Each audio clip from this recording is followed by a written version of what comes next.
Today we will talk about how to fix or how to solve the problem of not opening on Snapchat.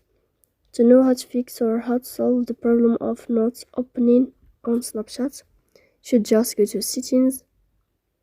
In the first you can search about Snapchat.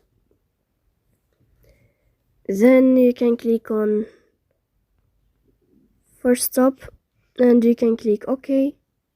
After that you'll enter to the window of storage. Here you can click clear cache. Don't click clear data because that can cause you errors or can delete your account. In the end you can turn off your phone and you can wait a moment to turn on your phone again. So please don't forget to support us by like and subscribe. See you next time in another video, and thank you for your attention and you are watching. Goodbye.